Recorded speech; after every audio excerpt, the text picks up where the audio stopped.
Hi, I'm Joe Feeks, editor of Pig Health Today, and with me is Katie Woodard. She is a veterinarian from Iowa State University. Welcome to Pig Health Today. Thank you for having me. When I was going through the program for the American Association of Swine Veterinarians meeting, I'm looking at all of these titles about PRRS and African swine fever and circovirus, and then I got to yours and I hit the brakes because it said avoiding the coverall split, how not to pig out on the road. I guess this presentation isn't about pigs, it's about the people who care for them. That's exactly right. I think we put a lot of thought into the pigs and what they eat, and a lot of times we don't think about what we're putting into ourselves. And there's a lot of irony in that, I guess. Yes, quite a bit. We really focus in on the minutiae for the pig diet, but a lot of times we're just eating what's convenient. Now, in fairness, veterinarians put in long days. After 12 or 14 hours of doing farm visits, addressing other matters that are important to swine medicine, I mean, there's got to feel some sense of entitlement to go for that big triple cheeseburger. I think that's some of it. Some of it is also, it's convenience, right? You're putting in long days, you're spending a lot of time in a truck, on the road, and then you're just kind of looking for what's quick because you want to get home or back to the office, and a lot of times that is probably not the best choice. Let's start with the proverbial coffee shop in any town, USA. This is where farmers and veterinarians gather to settle the world, but sometimes that food isn't always very healthy. I mean, what would be a healthy choice when you're on the road and you stop into that typical coffee shop? So there are a few things that you can look for when you're in a place like that. Fresh fruit's always a good option, right? You want something that's going to be filling, really that volume. So I've talked to people about that. You know, the stomach naturally has these stretch receptors. So if you fill the stomach, that triggers you to know that you're full. So looking for things that are filling, that could be oatmeals, rice, whole wheat breads, those sort of things. And then you can always go for any sort of vegetable because you're going to get a lot of volume there, but you're also bringing in the good nutrients for your body. So. Well, it sounds like good advice, but not necessarily a lot of fun. It can be fun, and I will say a lot of people will give that kickback. Well, it's not the pizza, right? It's not the cheeseburger. Your body does start to adjust as you eat a little bit healthier. Things start to taste a little bit different. So it's a slow change, but it's habits, right? Okay, so if you're in the cafe, I mean, you have a fairly broad selection, and so it might be easy to stick to the diet, but you're driving down the highway, you pull into the local gas stop, the Casey's, the Come and Go, what have you, you go in for that big 20-ounce cup of coffee. You may or may not put in cream or sugar, but either way you want something to eat. What do you find in a gas stop? Sure. I always guide people to that cooler case. Almost every gas station has one. There's usually boiled eggs, string cheese, sometimes there's cut fruit, yogurt. That's really the safe zone in a gas station. You know, you want to stay away from the pizza, the donut case, kind of bypass those and look for that cooler case. And then, of course, you get a little closer to the interstate, maybe closer to the university, and all of a sudden you see the Golden Arches and Subway and Chick-fil-A and KFC. What do you do there? So that's always, I consider it a last resort, right?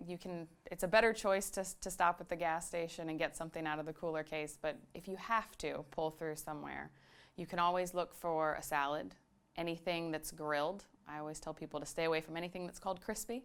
It's probably a bad choice. But I'm not into deprivation, right? If you really want some French fries, order a small. So then you're actually getting some French fries, hitting that craving, but you're not eating an extra large bucket of fries. And maybe stay away from the foot-long sub and get the 6-inch one instead, or avoid that 2 for Tuesday meal deal. Right? And add veggies when you can if you're ordering a sandwich, you know, getting the volume there, but also, you know, still tasting good. And then you can always sub things out, right? You can get alternative sides. A lot of places now have apples and bananas and baked potatoes, stuff like that. Now, all of these questions are based on the premise that you don't have any food in the pickup truck, that you're driving around looking for something to eat, or maybe it's just power of suggestion. You see the the Golden Arches and you got to have that Big Mac or whatever. But you seem to advocate bringing food from home. I do. Why is that? You have a lot more choices if you're packing things from home. You can also customize to your own personal taste in food. But a lot of that trouble starts to arise because it's a truck, right? You don't have a refrigerator, an oven, a microwave. So you got to start thinking about, what can you pack and how can you pack it so that it stays fresh and still edible when you're ready to eat it. And I mean, this seems like pretty simple advice, even common sense maybe, but what stands in the way of people either getting on the diet and then sticking to it, which is probably even harder? So it's all about being prepared. You've got to take the time either on the weekend or in the morning to actually pack some food and put some thought to it, because if you don't take the time to get it prepped, then you don't have it. Or maybe you just threw something into your lunchbox that you didn't really want to eat anyway. And so if you don't like it, you're not going to eat it. So it really is building habits around making sure that you're packing food and preparing yourself for the day. Just like we would prepare ourselves to go to a site and look at pigs, you've really got to prepare to take care of yourself. Now, we're at the AASV meeting, and as I said, there are all these presentations on swine diseases and so forth, and all very good ones too, but what prompted you to want to come to this meeting and give a presentation about having the vets eat healthier? So there's always a lot of talk about personal wellness and what we can do to better ourselves. And there's some new research out there saying that we can better feed our brains. And so I got to thinking, well, if we can improve the health of our brains, then we can think faster, we can think smarter. So it's something that's important not only for our physical health, but our mental health. And I wanted to really share that with the membership and get them thinking about what they're putting into their bodies, because I have a lot of friends that spend a lot of time on the road, and they'll send me pictures of what they eat, and I know they can do better. What about when you go to a big conference like this? Because here you have so many different choices, and it's easy to go out for these late night dinners and so forth. What advice do you have for your fellow veterinarians when they go to something like AASV? How can they stay on that diet? Sure.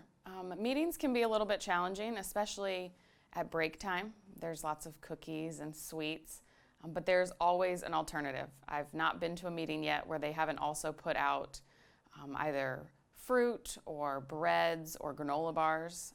So really staying away from what I call like big ticket items, the big monster cookies, brownies, those sort of things. And if you really want some, have a small piece, but maybe not have the whole cookie, split it. And then making sure that you're eating throughout the day so that by the time 8, 9 o'clock rolls around, you're not just wanting to eat whatever's in front of you. Now, we all know that labels can be a little deceptive. I mean, you can see it in the meat case, but you certainly see it on whether they be granola bars or any other snacks that claim to be healthy. What advice do you have for your fellow veterinarians to get through those claims and to really make intelligent choices? Sure. I like to eat kind of close to nature, if you will, as minimally packaged as I can. So that's always a good option. The less that's been done to it, the less that may have been added to it. But really just taking the time to turn over the box, look at the label, look at what's in it. Is there a bunch of added sugar? That's a big one. A bunch of added salt. When things are processed, we add those things in so that they taste better, but it's not always the best thing for us. So really just being aware, and then of course of the calories that are in it. If you're looking to stay into the same size coveralls, calories become important, right? So obviously, when people think about diets, they do think about the coveralls and so forth. And you feel that belt getting a little tighter. Didn't I just buy these pants last month and now I got to go out and get new ones? But I mean, there are other benefits to dieting as well. I would imagine that, especially with veterinarians putting in long days, that there would be some benefits to them, just in terms of energy and so forth. Yep. So we see a lot of people who, as they start to think about eating better, notice that they now feel better. They can start climbing more stairs instead of taking the elevator. For a lot of people, they find that they don't get as tired in barns. There's a lot of physical work that goes into being a vet, right? You're walking barns, they're up and down, you may be picking up pigs. So you find that those things become easier. And I find that there's a degree of what we might call brain fog when I eat poorly. But I find that I'm a little bit sharper when I'm paying attention to what I'm eating. Excellent. So no more pigging out. No more pigging out. Okay, very good. And it sounds like the pigs actually eat better than some of the veterinarians. They what do you said. a lot of times, yes. We've been talking to Katie Woodard. She's a veterinarian at Iowa State University. Thanks so much for coming by today. Thanks for having me.